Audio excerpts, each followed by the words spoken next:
I'm so glad you could join us today for this special event to learn more about the Contractor Advisory Committee. My name's Aline Sigler, and I'm a specialist with Provider Outreach and Education. In the Medicare program, it's full of acronyms, and this slide contains the ones that were used in the creation of or that we're going to be mentioning during this webinar today, so you can refer to it if you need to. To tell you a little bit more about herself and some of the insight on today's agenda, it's my pleasure to turn the microphone over to my friend and coworker, Mary Sue Gardner. Mary Sue, please go ahead. Hi, Elaine, thanks. All right. As Elaine stated, my name is Mary Sue Gardner, and I am actually a registered nurse on the Provider Outreach and Education team.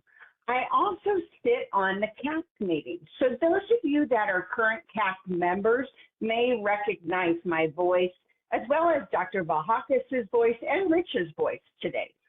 Both of them will be presenting today. So why are we here today? Our objective is that you learn about the Contractor Advisory Committee and how you can help us help you. Dr. Vlahakis and Rich are going to help you learn about what it means to become a CAC member or a member of this group. And also how the CAC relates to the local coverage determination or LCD process.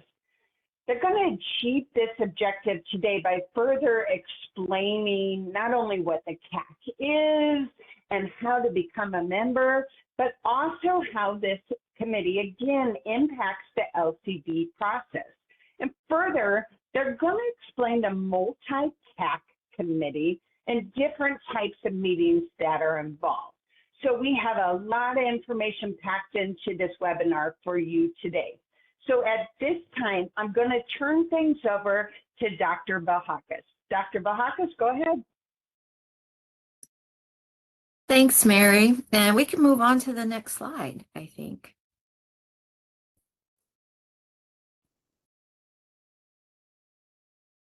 Perfect.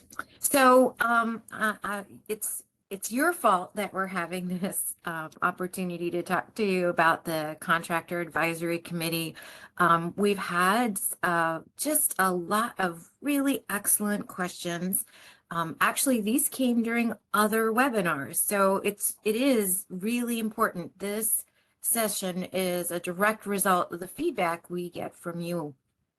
So we want to talk today about really the questions that you all pose to us, really basic things that I think all of us should be asking ourselves occasionally. What is the CAC?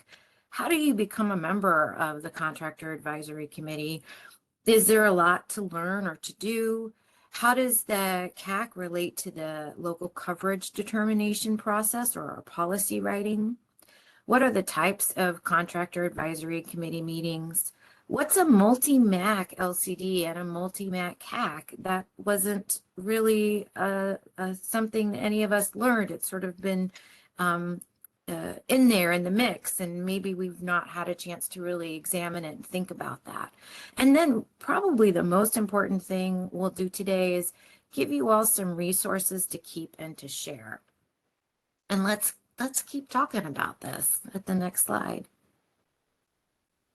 So what is the CAC? Let's move on to the next slide. You cannot talk about the Contractor Advisory Committee without talking about what Medicare Administrative Contractors are, or MACs. Surely all of you have heard that term before. Many of you are sophisticated enough to understand that MACs serve a purpose in the Medicare world by processing claims.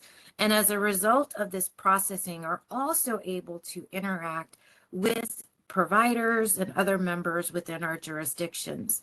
These jurisdictions are divided largely geographically, but can also seem somewhat arbitrary in nature, and they are just groups that are convenient for the MACs and whatever conglomeration to administer Medicare policy, process claims, and you'll see that WPS lays claim to J5 in those 4 states, as well as J8 in those 2 states in the Midwest. Next slide.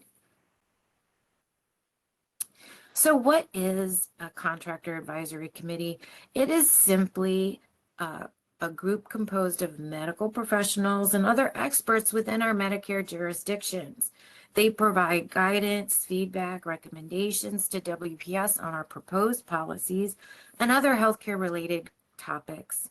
And I want to make sure we understand, we talk about CAC meetings, but the CAC itself is actually a body of medical professionals. It really doesn't necessarily refer to a meeting, although those 2 things tend to go hand in hand. Next slide. All right, so why do we have one? Well, the purpose of a CAC is to provide a formal mechanism for healthcare professionals, people living and working in our jurisdictions, to be informed of the evidence that we're using to develop the LCDs, or the local coverage determinations or policies. And then we also use our CAC very, very strategically to help promote those communications between the MAC and the healthcare community. And ideally, that communication should be bi-directional. So we tend to think of the MACs as sort of this big structure that's sort of descending from the mount and passing on information, but truly it works both ways. And the CAC is really there to advise and give us information about what is happening in the real world, such that our policies remain relevant and remain also structured in a way that they are functional. All right, let's talk about the next bit. All right, so other things that will be helpful to you as we talk about the Contractor Advisory Committee is that the CAC has different types of meetings. And I will share with you that that's fairly a new development, and it's a response to a lot of the external stakeholders that we have. Medicare and CMS, of course, but also providers and others who have a vested interest in making sure that we provide the best kind of care and the best kind of coverage for our beneficiaries. So what are these meeting types? Open meetings. Open meetings are actually the only meeting that is prescribed and set forth in the rules. The CMS tells us very specifically that we must have a meeting that allows for our CAC members specifically and others to comment on any drafts we have of our local coverage determination. This is a very important part of the LCD writing process, and we can't pass go unless we stop there and we have that opportunity for interaction. An evidentiary meeting is also formal, but it's not actually prescribed specifically in any rulemaking. However, these are especially important because they can occur ahead of a draft formation of a local coverage determination. Within our jurisdiction, we will seek subject matter experts to help us craft and write our policies. This, as you can imagine, is an essential part of our creating local coverage determinations that make sense for our beneficiaries, are based upon evidence, and also involve our provider community. And then last, we have a category we like to call engagement.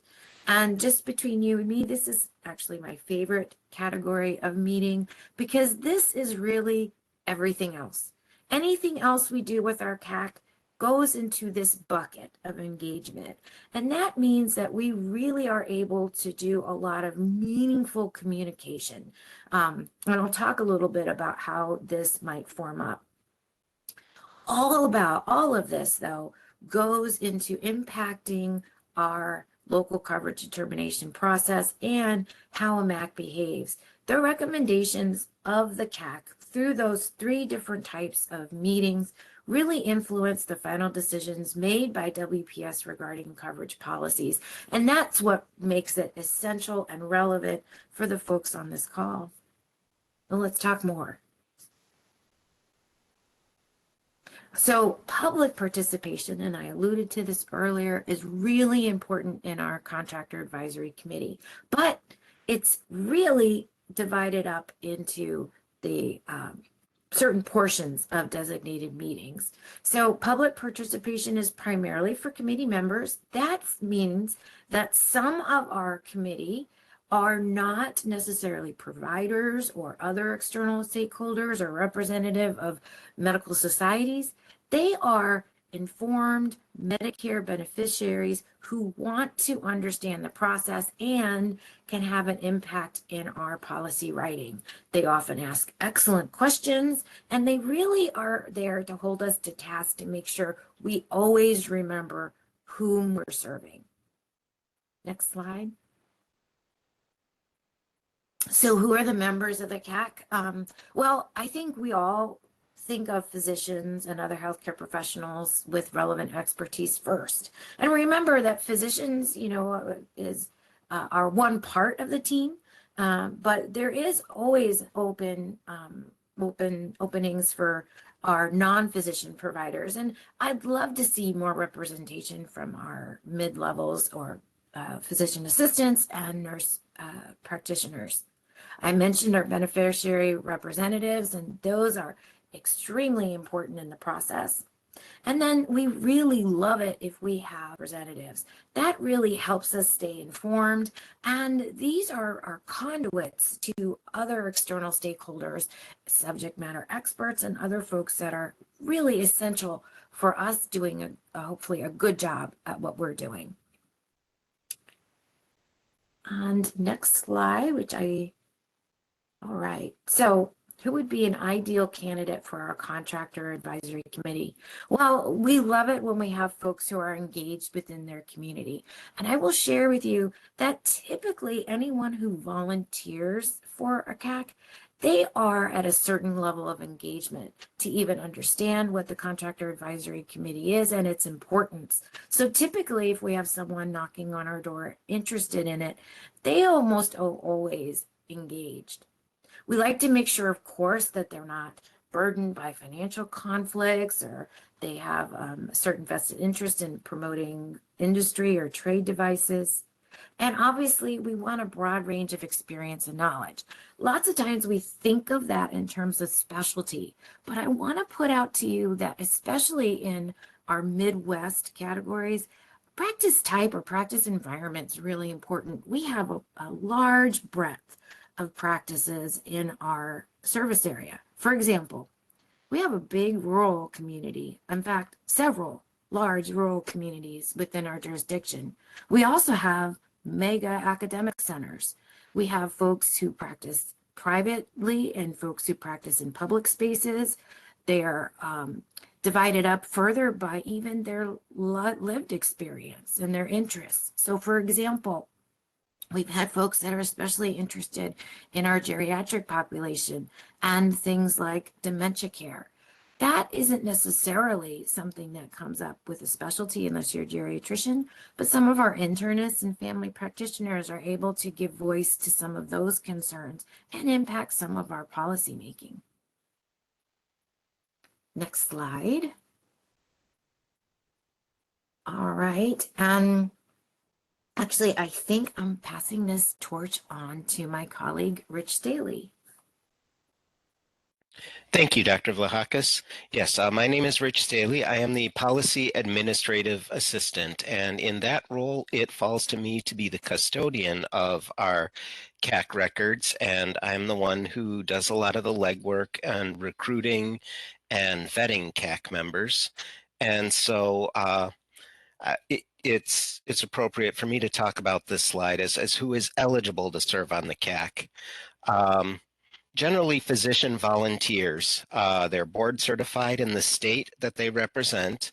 They're actively practicing clinical medicine and treating Medicare beneficiaries, or they've had substantial experience in the clinical practice of medicine. We do have some who are, they're researchers as well as having some active practice involved, and that's good to have too, because so much of our development of LCDs is evidence-based, and having people doing the research on the CAC is an important aspect of that as well. Another important member of our CAC are society administrative representatives, and I see that there are some current CAC members and former CAC members on this call today who are society administrators. They don't have to be physicians, but it's generally the state medical societies. We reserve a spot for those. State hospital associations, we reserve a spot on our CAC for those too, so that they address not necessarily the specialty issues, but more the administrative aspects of practicing medicine. And third is the beneficiary representatives. Oftentimes on our CAC, it can be hard to recruit those beneficiary representatives because they don't necessarily know about the CAC, and they may not have the medical background, and it is part of our role and the other CAC members' role to sort of help them along. But oftentimes our beneficiary representatives end up being physicians who are either on the CAC or familiar with the CAC, or again, society representatives who are retiring from their job. They become eligible for Medicare, they enroll, they become beneficiaries, and rather than step down from the CAC, we will shift them to that beneficiary representative role so they can continue having an impact on Medicare policy development, and they have the expertise and experience to do it as well. So next slide, please. So the big question, and this is kind of what I handle in recruiting, is how do you become a CAC member? Next slide, please. And the first thing I would do is send me an email at LCDCAC@WPSIC.com if you're interested in becoming a CAC member. That would be so you can check to see if there is a vacancy for your specialty or position in the state that you reside in. You can email me, like I said, or you can reach out to the state or national society. They often keep track of their CAC members. They have a list. Some are more active than others in engaging with the CAC. So, you know, there are some societies that are like, they'll let me know, you know, this person is stepping down. I want you to vet that person.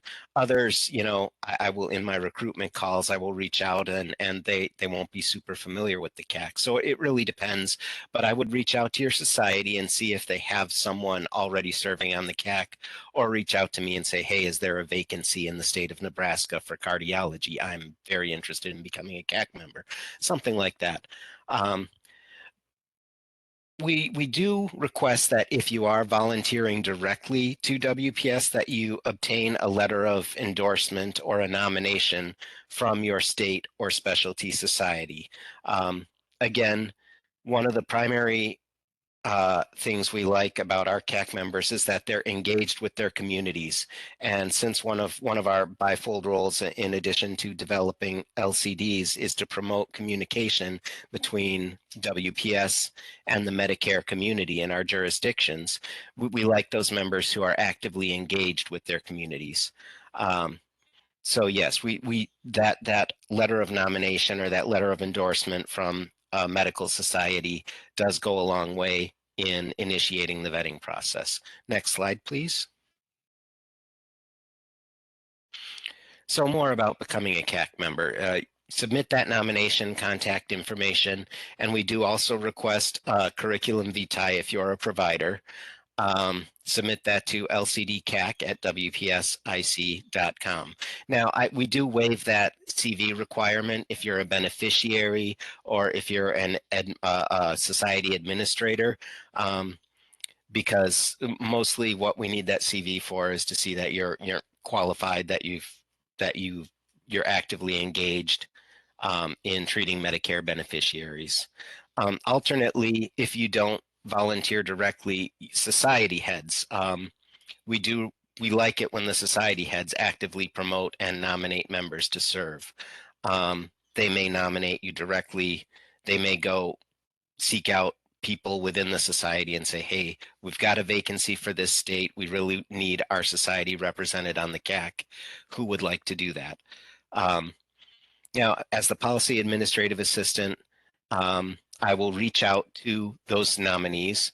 I'll offer a different additional information. Usually we have a YouTube video on an orientation video on the CAC. this meeting today is kind of a more expanded version of that orientation. I've got information packets. I can send them an email, and then I need to obtain the consent of the individual to be vetted, because vetting is an important part. We need to make sure that there are no conflicts of interest, that there are no investigations or anything that would sort of compromise a CAC member's ability to meaningfully interact with the MAC and with the Medicare community. Next slide, please. And so again, with that vetting, what I would do when I receive a nomination, I go out on the internet and I verify that the license of the nominee is active without any restrictions. They have an active NPI, that they're not excluded through the Office of Inspector General. The OIG has an exclusion search I can perform. And then we look to see both internally and externally that there are no referrals for investigation. We've got that medical review targeted probe and educate process. We have had occasions where a person has been nominated and they're currently undergoing a TPE investigation. And in that case, we will usually hold the nomination until the TPE is concluded and you know, the candidate is cleared. External investigations might include reaching out to the program integrity contractor or other such contractors to just make sure that there's nothing going on. And I would say that probably 90 to 95% of the candidates who are nominated do not have any issues going on, and they sail through clearly. If we do come up with a situation where someone has something on their record, an investigation or something on their license where they were reprimanded or something like that, then I will present that information to the medical directors, and the medical directors will make a decision how to proceed. They may contact the nominee and discuss it. They may flat out decline the nominee, or they may, you know, they may put a restriction like I said earlier with the targeted probe and educate. We'll put this nominee on hold until that review is completed. Vetting takes approximately 3 weeks for all of that information to be gathered and reviewed. And then if approved, new members will receive an email with orientation materials, web links for further information, things like that. And I will, next slide, please turn it back over to Dr. Vlahakis, because the next step is the welcome call. Yeah, so this is actually fairly unique to WPS. We all really appreciate that we are serving the Midwest, and so this is a little Midwest hospitality. The four of us, there are only four of us, really try to make sure we can all be present for this informal conversation. It lasts, you know, anywhere between 15 minutes to 45 minutes. That's usually about 25 or 30 minutes. And what we're trying to do is begin that professional relationship with WPS. We know, you know, the CAC meetings are large. This is our opportunity to interact on an individual basis and offer any support and make sure that they know our faces. We tend to do it in the virtual environment, of course, but we also do it on camera. Next slide. So what do we talk about in this welcome call? I have a little rubric that I use to make sure that we cover everything, because as you can imagine, you get 5 physicians together and we talk about all sorts of things. But we like to make sure we talk about the LCD process and what that looks like. We stress the importance of our CAC members. We talk a little bit about the expectations of our CAC members, you know, what it looks like to be a CAC member. And we talk a lot about our responsibilities as CMDs, contractor medical directors, and what our commitments are. And one of those commitments is to make sure our CAC members are encouraged to ask questions and seek clarification. And this smaller welcome call hopefully allows some of our newer CAC members to dive into some questions they may have been too shy to ask before. And then in general, what we advise is, you know, just to go to their first CAC meeting. They'll get a sense of it. And then, if they still have questions, they come back to us. One of the things I wanted to mention about having a good breadth of people on our CAC is that we love to have new members. And by that, I actually mean younger providers. They're facing a whole different set of circumstances and challenges with things like electronic health records and all sorts of things like pajama time, doing your charts late into the evening, that their other generations of physicians haven't had to face in quite the same way. So we like to have new physicians as well as our tried and true, which leads me to another issue. Let's talk on the next slide. Is there a lot to learn or to do? Well, let's go through what the responsibilities are, and you'll get a sense of it. So we like, of course, to make sure that our CAC members are well prepared. So there's an orientation, and there's a link to our CAC overview there. It's a 10-minute slide presentation, which Rich and I do, that goes over sort of the basics. And then probably, in my opinion, the most important aspect of this orientation is giving our folks points of contact, and that would be Rich. Rich is our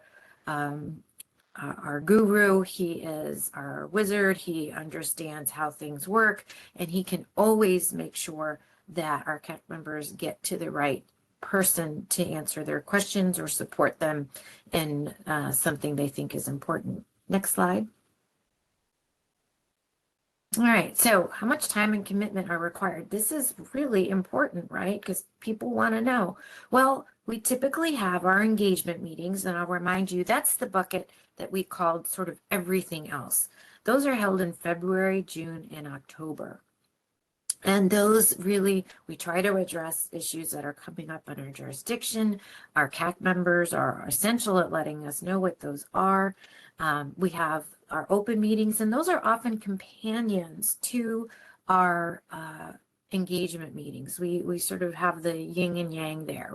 We tend to pair them together. They're together usually synchronously within a couple calendar days of each other. The open meetings are to review our proposed LCDs. They're usually one day before the engagement meetings, and occasionally, especially lately with our new administration, we've had cause to have occasional ad hoc meetings. Those are planned, so they don't just pop up, but they are outside of that calendar. And then evidentiary meetings. These are invited subject matter experts. So this is not necessarily something all of our CAC members would engage in, but we might tap those to help us either be our subject matter experts or find for us other subject matter experts. For example, we had something about minimally invasive glaucoma surgery.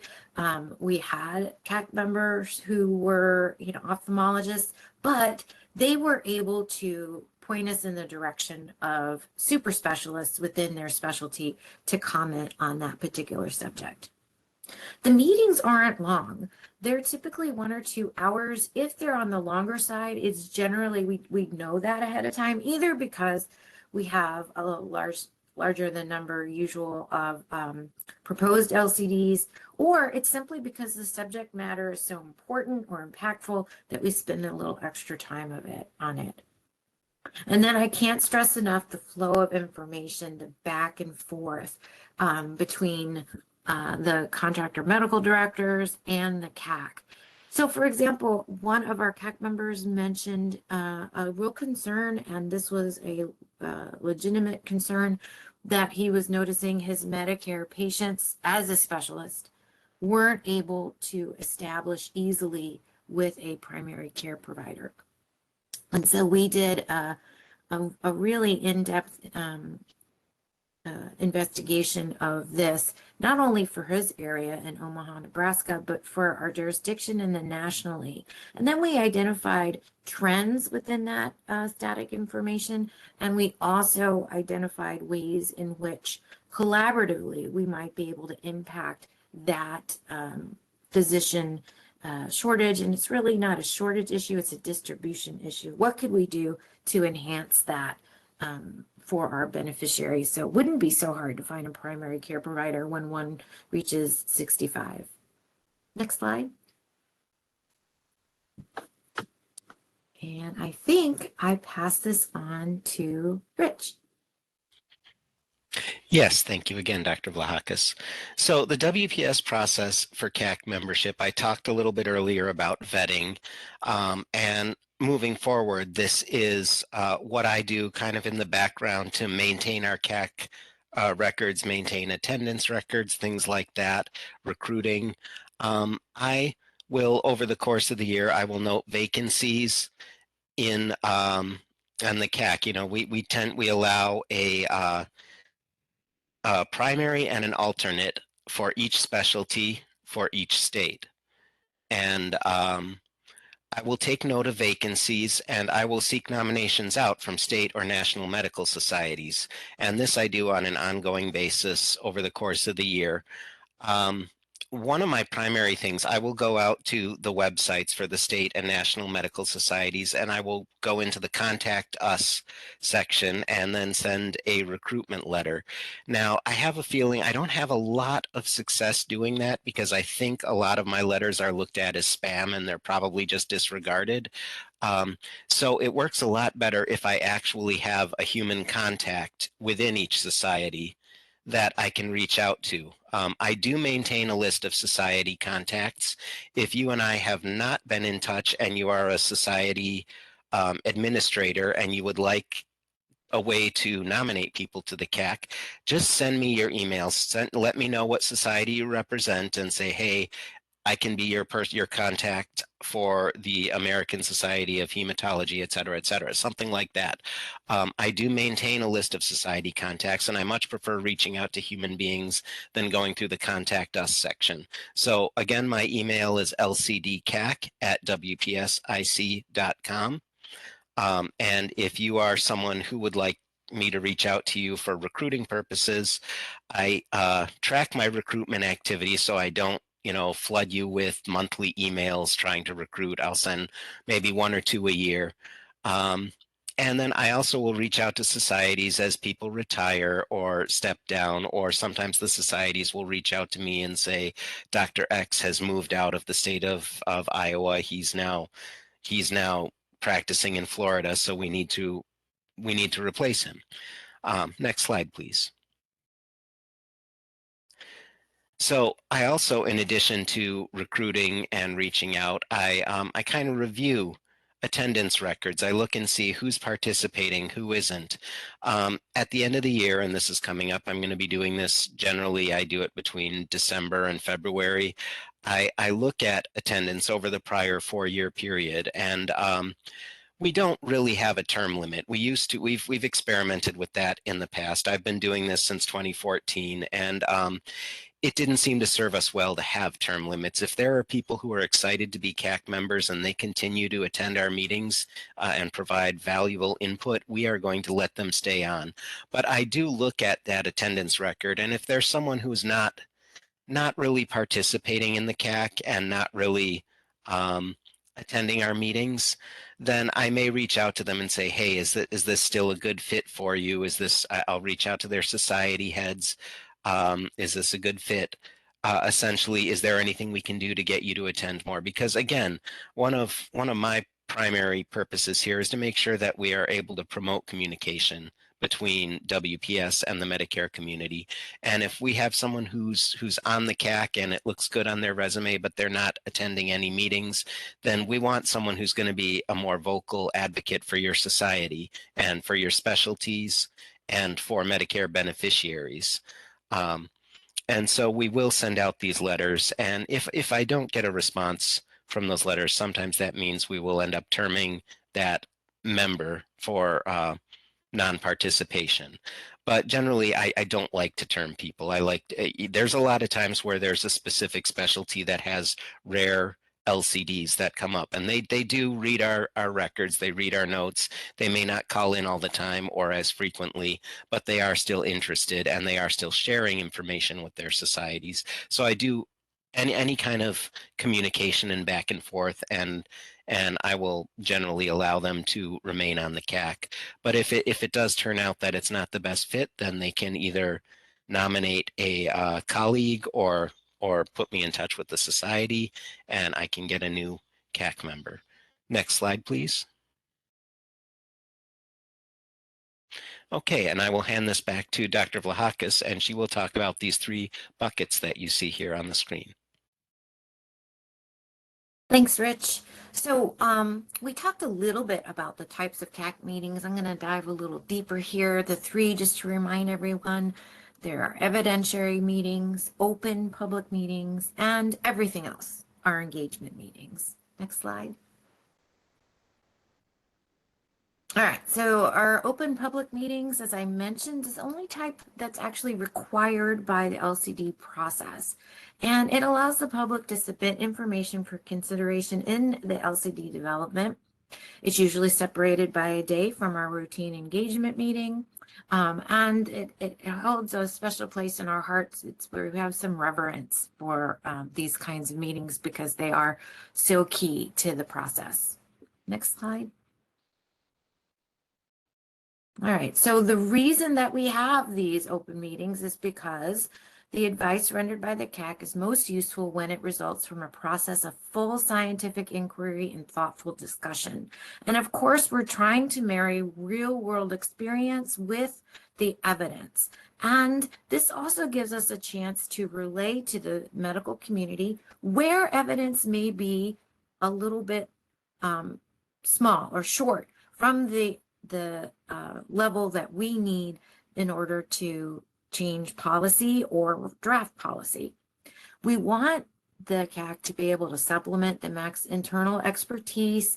That would be the 4 CMDs. We all have different levels of experience. We all have clinical backgrounds, but different specialties. But with just 4 of us, we really need supplementation, and that's to make sure that we have an unbiased and contemporary consideration of the state of the art. That is to say, you know, if the last bit of evidence we have is, say, from 2015, that is to say, when we look through our, when we do our searches and we look through PubMed and the like, and really the last bit of evidence is kind of stops in that 10 years ago.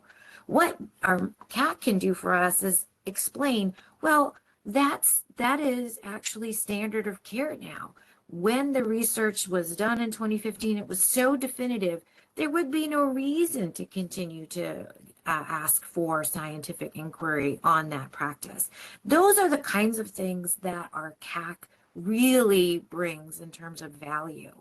So yes, we value our CAC members for their background, education, experience, and their expertise in a wide variety of scientific, clinical, and other related fields. You know, one of the most impactful conversations I had during a CAC meeting was someone who raised their hand, and they had been shy up to then, to share with us when I gave the discussion about physician shortages. To talk, I did mention the importance of our international graduates within the confines of the Medicare space and how important they were to delivering care to our beneficiaries. This neurologist raised his hand for the first time in the CAC and said, I can't thank you enough for giving voice to this segment of our medical community.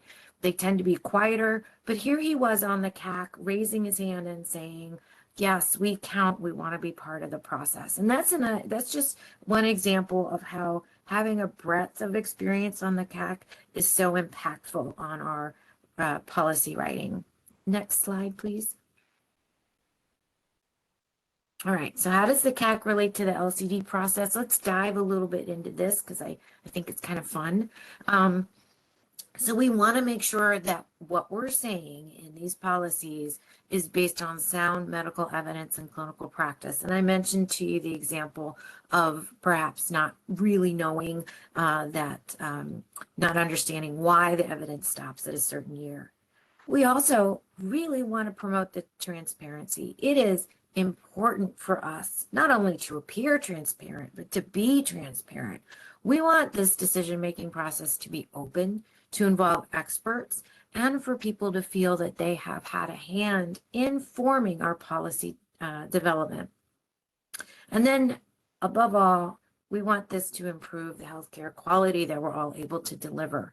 We consider their recommendations, and CACs help improve the quality and effectiveness of healthcare services. I have countless examples of this if you need them, but it is absolutely sine qua non with the CAC for us to have good LCDs out there. Next slide. All right, so what does the life cycle of an LCD actually look like? You know, this is a whole discussion all on its own, and it sort of, you know, was a companion session to this. But, you know, what we do is we identify the need for an LCD that could be jurisdictional, and we'll talk a little bit about that. We might receive an LCD request or a request for reconsideration. We'll host an evidentiary CAC if we think we need to. And then at that point, we'll draft that LCD. It is absolutely necessary at that point to have an open meeting and have an open comment period. Finally, we'll have that final draft development where we take into consideration what was stated at the open meeting, the comments that we got. And then we give the 45-day notice, that is to let everyone know, especially CMS, hey, this is ready to go, and it gets teed up for finalization. Next slide. So evidentiary meetings, as I mentioned, are opportunities for subject matter experts to consult regarding the published literature, help us make sure we have a firm understanding of what's out there. Importantly, we've modeled it after the national coverage determination process. MACs do local coverage determination. A national coverage determination is federal, and it applies to everyone in the United States. So what's a multi-MAC collaboration in the evidentiary space? Many MACs might get together and say, hey, we've been working together on a local coverage determination. Wouldn't it be great if we can call from the subject matter expertise of several jurisdictions? And that is what a multi-MAC collaboration will afford you, is a little bit more breadth to that subject matter expertise, which may come from our specialty societies, or we may recruit some of our CAC members. Next slide. So understand that we are, as a MAC, being encouraged by stakeholders and CMS to collaborate as often as possible. That is to say that several MACs may get together and say, let's work together on forming a local coverage determination, so that when we publish and draft and then finalize our LCDs, they're in sync or almost close to being in sync. This allows us to develop local coverage determinations that are more consistent across MACs. People, of course, get a little frustrated if there's a great deal of difference. If one area, just because you live in one area of the country, you have coverage and you don't in another. But the result of that earnest wish was the formation of multi-MAC collaborative work groups. And as a fairly new CMD who kind of I'm growing up in this environment, I really do enjoy the multi-MAC collaborative process. Next slide. There are, of course, advantages and disadvantages to that. But let's talk about how members engage in this process. Our CAC members can be recruited as subject matter experts. We affectionately call them SMEs. And then they may nominate themselves or someone else that they know, a colleague with relevant expertise. And that happens often. Next slide. Our evidentiary CACs really have become important to us. Since the 21st Century Cures Act, we are beholden to base our local coverage determinations on the evidence, not necessarily real world experience. Hopefully those two things marry together well in a policy, but it is critical that we are able to look at this evidence critically and do so in the realm of multi-specialty groups, including our multi-MAC work group. It's often focused on a single topic, these evidentiary CAC, but we might umbrella a series of related topics simply for ease and convenience, and so that we get the maximum participation from our subject matter experts. Next slide. All right, so we really want to fill in those gaps of literature with professional expertise. We have questions too that arise during our evidence review process, and this gives us an opportunity to do that ask, and that also adds to the transparency aspect of the process. We often rotate hosting responsibilities, and not every MAC participates in every collaboration or evidentiary meetings, but many do. I would say when we have a multi-MAC effort, I would say the majority, if not all, MACs do participate. Next slide. So the 21st Century Cures Act that I alluded to earlier, it was signed into law in 2016, and it is part of our Medicare Program Integrity Manual, which is very important to MACs. It helps us know how to behave, but the idea is that we need to use evidence as we're constructing our policy. The changes were made to help increase transparency, clarity, consistency, improve provider burden and public relations while retaining the ability to be responsive to local clinical and coverage policy concerns. If you're getting the sense that this takes a little bit of dexterity and agility, you are correct. These things can be challenging to pull together, but we do our absolute best. And we know that we get a better product when we all work together. Next slide. So I'm just going to skip this because I want to have a chance for us to ask questions, and you can certainly read this on your own. Next slide.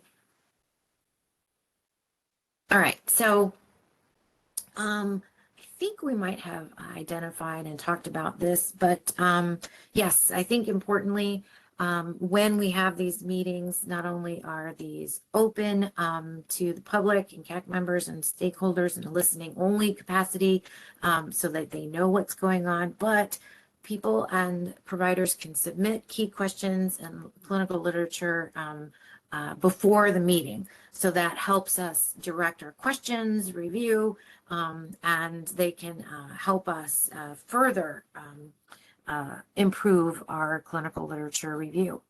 Next slide. All right, so really important things, our CAC members can participate, but we ask every time that when they make comments that they also submit them in writing.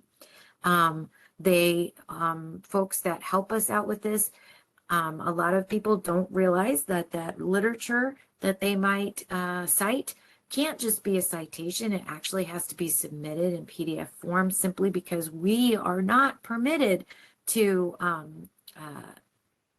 hit those links. And then we need to, of course, make sure that the opinions that might be shared at an evidentiary meeting may be used and disclosed publicly, and that we have consent for all of that before we begin. Next slide. All right, so why aren't all local coverage determinations multi-MAC? I really wanted to get to this part. So, you know, when we're all working together, there are more resources to share. We each have research analysts, we have policy writers, more CMDs means that, you know, we have more knowledge.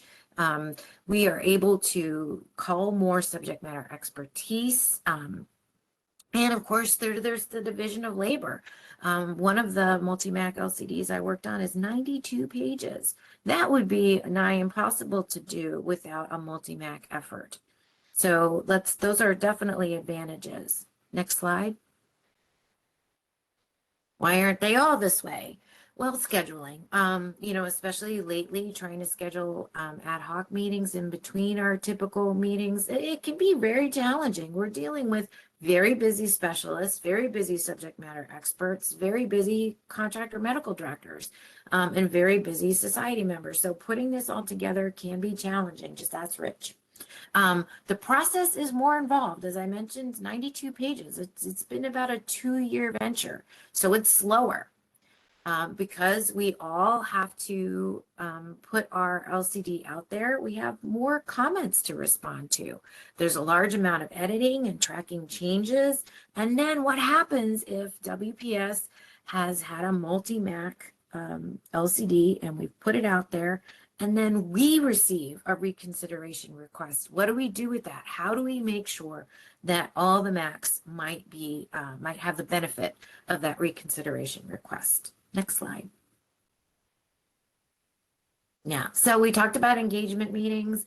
We engage with stakeholders. Sometimes these are informal meetings where stakeholders are really just wanting to know if they have enough evidence, say, for a reconsideration request. And I think those meetings have real value. We'll engage with providers over specific things. Medical societies, of course, sometimes we get asked to speak at medical society meetings, which we absolutely love. Specialty societies, as I mentioned, they are absolutely essential to helping us construct local coverage determinations that make sense. And then, as I mentioned, pretty much anything else can be an engagement meeting. And next slide. All right, I want to make sure. So our CAC engagement meetings, what do they look like? We have representation from our medical review folks. Our data scientists are super important. Provider outreach and education, as you heard, Mary often represents during those meetings. Our contractor medical directors, we all always attend.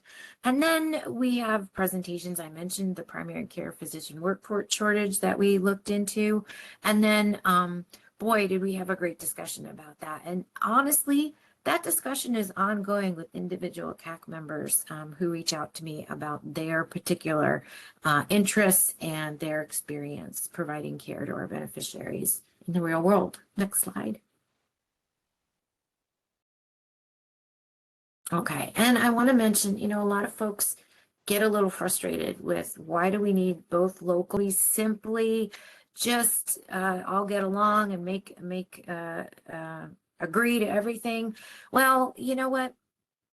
The whole reason to have local coverage determination is because we are trying to answer the needs of our individual jurisdictions. Sometimes something will come up. Say maybe there's a procedure that looks like it might be fraught with the potential for abuse, or particular our jurisdiction for whatever reason has a lot more use of that. We may determine that we need an LCD, but there's no reason to say have it in another region where there's no such issue.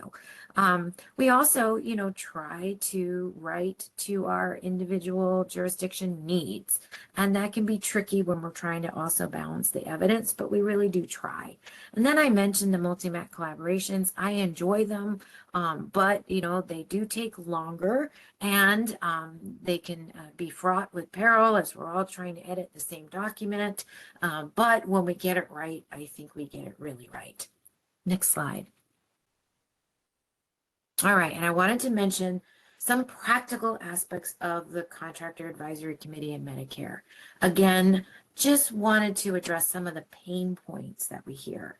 You know, a lot of folks don't realize, and I don't think I did until I started working with this environment, that a local coverage determination and even a national coverage determination is a dynamic document.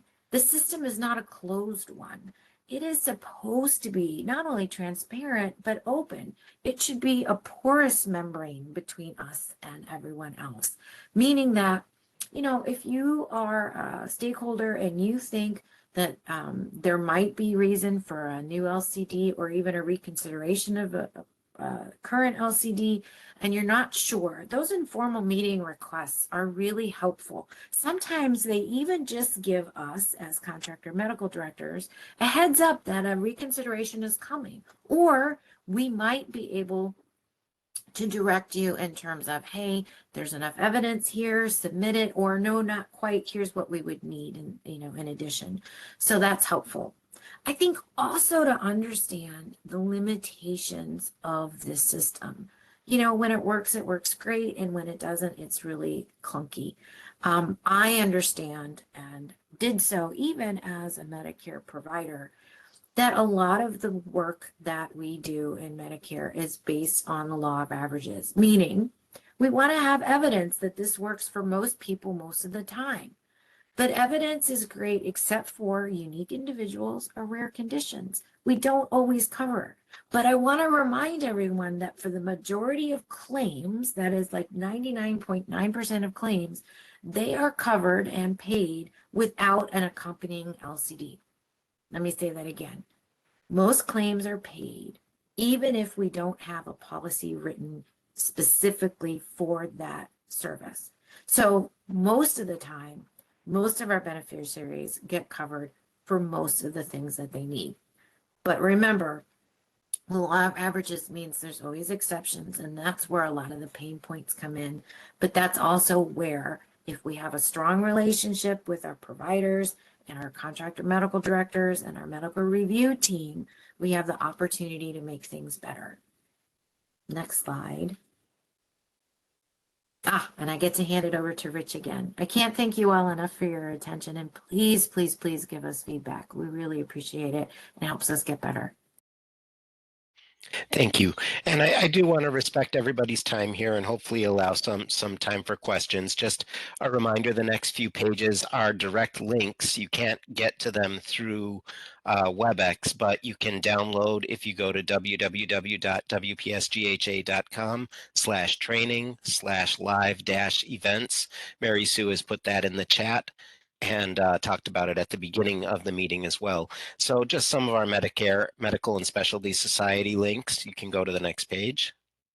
CMS resources, the Program Integrity Manual, as you know, kind of governs the LCD process and talks about the Contractor Advisory Committee. The 21st Century Cures Act talks about evidence-based medicine and transparency, and that's sort of what regulates the Program Integrity Manual. There's a Q&A document that CMS provides. Next page, please. And WPS resources, email comments on proposed LCDs to policycomments@wpsic.com. General policy questions, here are some 800 numbers for customer service, and administrative questions that I can address on the CAC process, LCDCAC@wpsic.com. Recruitment, vacancies, and terminations. Next page. And then additional resources. We've got the WPSGHA.com website. If you go to policies, there are all sorts of resources available to you, including requesting new LCDs, informal meetings, requesting reconsiderations, upcoming meetings, and we've got a YouTube channel as well. All right, next page. And I will turn this over to Mary Sue for questions and answers. Thanks, Rich. At this time, there are actually no questions in the chat, so it looks like you guys have everything covered. So we're going to go ahead, and Aline is going to proceed with some closing comments, and I just want to thank everyone for their additional time and sticking with us for a few additional minutes. First, please take a few minutes to complete a survey about this course. Tell us what you liked, what we could do better. Give us suggestions for future education. And we have a few options for you. Mary Sue's going to put a link in the chat if you want to take it that way. You can use the link when you exit the webinar. You're going to be asked to go to an external site. It is safe. It is secure. That is the external site for the CMS Qualtrics page for the survey. And that message is going to look similar to the picture on the right in the top with the yellow triangle and the continue button. If you're listening to this course as an encore, a box will appear that links you to the survey. It's going to look like the box that has the finger and the stars. Or if you scroll down into the description of the video, you'll also find a link there. Those surveys are so important to us. They give us insight into how we're doing and the types of education that you want and need. In a few minutes, you're going to receive an email that thanks you for attending. It does contain your certificate of achievement, has your name, the contact hours. So if you want to turn it in for credit towards continuing education units, you can do so. If you don't see it, check your junk or spam folder and make sure that you add the WebEx email address to your safe sender list. If you think of a question later, we do give you 1 week from today's live event to submit a follow-up question. You can send them to our same education mailbox, put today's date and something about the CAC in the subject line, and so they know that it's related to this webinar.